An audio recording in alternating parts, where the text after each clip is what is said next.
اپنوں میں رہو غیروں میں نہ رہو، چاہے لٹریچر کے اعتبار سے ہو چاہے صحبت کے اعتبار سے. ایسے شخص کی صحبت، ایسے شخص کی کتابوں کا پڑھنا بھی اس کی صحبت میں بیٹھنا ہے، کیونکہ مصنف کا اثر ضرور مضمون میں ہوتا ہے.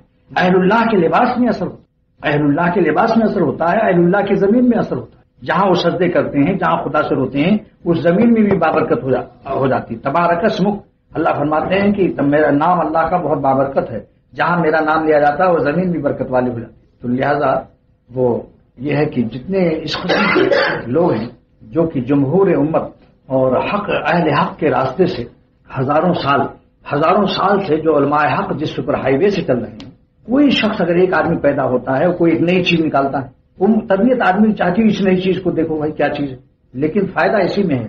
پرانے چاولوں کو پا نہیں سکتے نئے چاول، پکا لے ان سے تو خشکا، پکا لے ان سے خشکا، پک نہیں سکتی بریانی جو پرانے طریقہ چلا رہا ہے.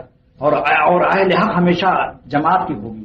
لا یزال طائفۃ منی، حضور فرماتے ہیں میری امت میں ایک جماعت قائم رہے گی اہل حق پر. لہذا انفرادی طور پر کوئی راہ انفرادی نکالے تو سمجھ لو کہ جماعت، اور جماعت سے مراد اہل حق علماء ربانین ہیں. ایک آدمی کوئی چیز نکالے تو بس یہ اندھیروں میں اور غیروں میں نہ رہو، اور ان کی تصنیف میں وہی اثر ہوتا ہے. فرمایا کہ حضرت تھانوی رحمۃ اللہ نے فرمایا کہ جس مصنف کے حالات کو دیکھو، اگر یہ شخص اللہ والا گزرا ہے، متقی عالم ہے، امت نے ان کو عالم متقی جانا ہے، تو بے شک اس کو پڑھو.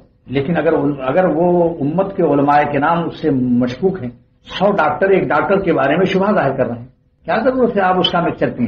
یہ 100 ڈاکٹر جو پڑھے ہوئے ہیں آپ ان کا پیجیے. اب 100 ڈاکٹر ایک ڈاکٹر کے بارے میں شک و شبہ کی نظروں سے اس کو دیکھ رہے ہیں، اور آپ کو سیدھے نہیں ہم تو اسی کا لیکچر پئیں گے. کیوں اپنی جان کو کھیلنے پر تلا ہوا ہے یہ سب؟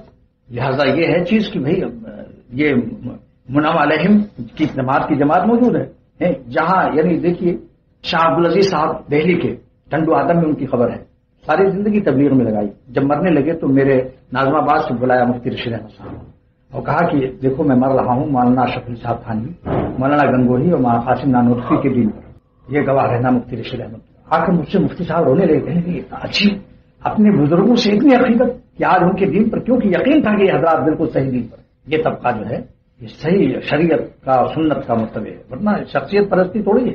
ہم ان سے اس لیے محبت کرتے ہیں کہ یہ حضرات سنت اور شریعت کے پابند ہیں، لہٰذا اصل میں شریعت اور سنت کی محبت ہے، وہ شخصیت نہیں ہے. شخصیت آج اگر ہم کو معلوم ہو جائے یہ لوگ شریعت کے خلاف تھے تو ہماری محبت ختم، ہم اسے سلام کریں گے دور سے.